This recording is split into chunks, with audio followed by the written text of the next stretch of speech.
Olá, sétimos anos! Tudo bem com vocês? Espero que sim. Então, vamos à nossa semana de estudos de ciências. Então, nós vamos dar continuidade à aula da semana passada que nós começamos a introdução sobre artrópodes e equinodermos, tá? Vamos ver um pouquinho sobre alguns seres vivos que fazem parte desse grupo. Então, nós vamos começar com os crustáceos. Desculpa, vocês vão pegar a apostila universitário na página 45. Crustáceos. Como que caracteriza os crustáceos? O importante é vocês saberem que os crustáceos, geralmente, eles são aquáticos e normalmente marinhos. Nós encontramos ele a maior parte no mar. Porém, podem também ser encontrados em todos os ambientes do mundo, tá? Os principais nós encontramos no mar ou no meio aquático, mas podemos encontrar em várias partes do mundo. Por exemplo, o tatuzinho de jardim ele é um crustáceo terrestre que vive na terra, porém sua respiração é branquial. O que quer dizer isso? Através de brânquias, tá? Então, como essa respiração é branquial, o que acontece? Eles precisam de lugares úmidos para realizar essa respiração, tá? Aí nós temos uns outros animais fazem parte desse grupo dos crustáceos, que são os camarões, lagostas, siris, caranguejos, e eles têm uma enorme importância econômica. Por quê? Porque eles são capturados e processados como variado alimento industrializados, tá? Em outras regiões do globo terrestre, representa a maior parte do alimento disponível para algumas populações litorâneas. Então, eles têm uma grande importância econômica, porque eles servem como alimento. Na página 47, nós vamos falar um pouquinho sobre os aracnídeos. Então, quando nós falamos em aracnídeos, nossa primeira reação, por exemplo, a encontrar uma aranha ou um escorpião que faz parte desse grupo, é o medo, o horror, tá? Mas nós não acabamos nos esquecendo que esses animais, como os outros, eles fazem parte da cadeia alimentar, tá? Eles são predadores, eles pode muitas vezes provocar um desequilíbrio ecológico, se não fosse o papel de predadores de algumas espécies. Vamos falar das aranhas, ó. As aranhas, elas apresentam fiandeiras. O que é isso? Das quais sai um líquido que, ao entrar em contato com o ar, se transforma num frio extremamente resistente, que são as teias, tá? É assim que elas tecem suas teias. É um trabalho delicado e cuidadoso. Para que servem essas teias? Elas servem para a captura de presas, principalmente insetos voadores. Na página 48, nós podemos ver nas figuras, então, alguns representantes, ó, o escorpião. Aí nós vamos voltando a falar das aranhas. Nós vamos falar das armadeiras, por exemplo, que essa aqui vive principalmente no litoral sul da Bahia, tá? Ela é considerada a mais agressiva e a mais perigosa do gênero das aranhas, ó. Tem o corpo coberto por cerdas curtas e cinzentas, são pequenas, de 3 a 6 centímetros, e não constroem teias, armando o bote quando molestadas e chegando a alcançar 20 centímetros no salto. Seu veneno é poderoso, ele ataca o sistema nervoso e pode levar à morte.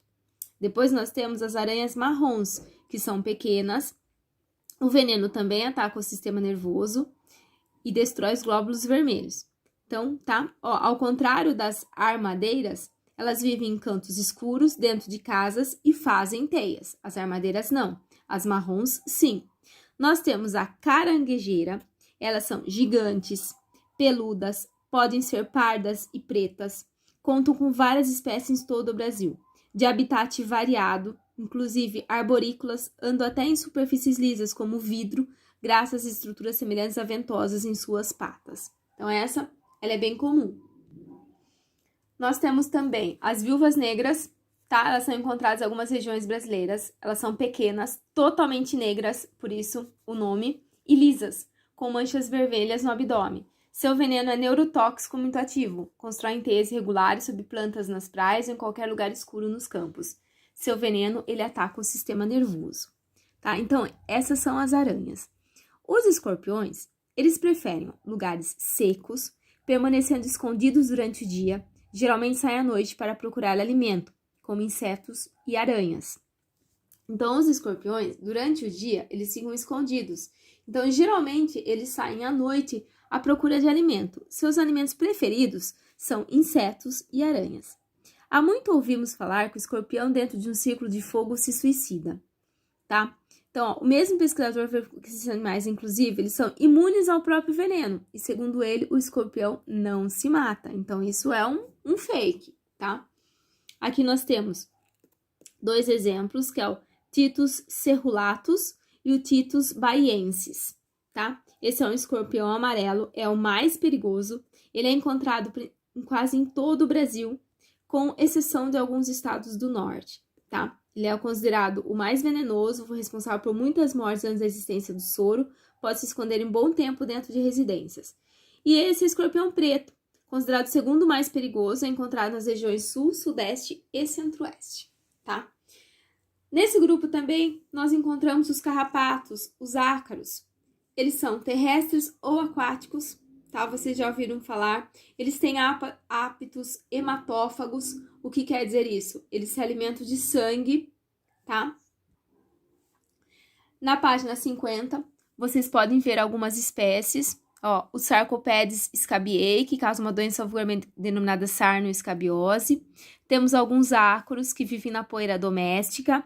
Aqui o Demotex folliculurum vive nas glândulas sebáceas, no folículo piloso do homem. E aqui o carrapato comum, tá? Que suga nosso sangue e bem menor o ácaro da sarna e a escarbiose. Tá? O carrapato vocês já conhecem.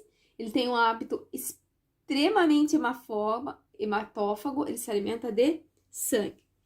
Vamos falar um pouquinho dos quilópodes. O que são quilópodes? Eles são animais carnívoros, predadores, de hábitos noturnos, terrestres, vivem escondidos sob pedras e paus podres. São as lacraias, tá? As representantes desse grupo. Aqui, a página 51 dá para vocês verem muito bem, ó, a lacraia, à esquerda, com forcículas caniculadas e o piolho de cobra, que é esse aqui que nós estamos vendo à direita. Nós temos também os diplópodes, eles são terrestres, vivem em lugares úmidos e escuros e movem-se lentamente com as numerosas patas que possuem. São herbívoros, tá? A diferença então dos quilópodes. Alimentos de materiais em decomposição, possuem glândulas de secreção fétida como defesa. Os representantes do grupo dos diplópodes, vocês já ouviram, são os piolhos de cobra, chamados emboás ou gongolôs, tá? E aí nós vamos nos equinodermas. Todos os representantes desse grupo são exclusivamente marinhos. Sua pele tem espinhos como dos ouriços do mar e estrelas do mar. Apesar de suas inúmeras larvas, apresenta o lado esquerdo e o lado direito. Os adultos têm a mesma estrutura corpórea ou simetria das medusas e anêmonas. São arredondados ou circulares, isto é, sua simetria não é bilateral e sim radial, como os raios de uma roda de bicicleta. Possui uma carapaça calcária coberta pelo tegumento, por isso dizemos que seu esqueleto é interno, fato que faz com que esses animais sejam considerados os invertebrados mais aparentados com o ser humano, tá? Então aqui nós vemos só os representantes dos artrópodes. Vou passar para vocês, antes do vídeo, os exercícios para vocês fazerem. Aí na semana que vem eu passo a correção, tá? Então encerramos por aqui. Fique com Deus, até semana que vem.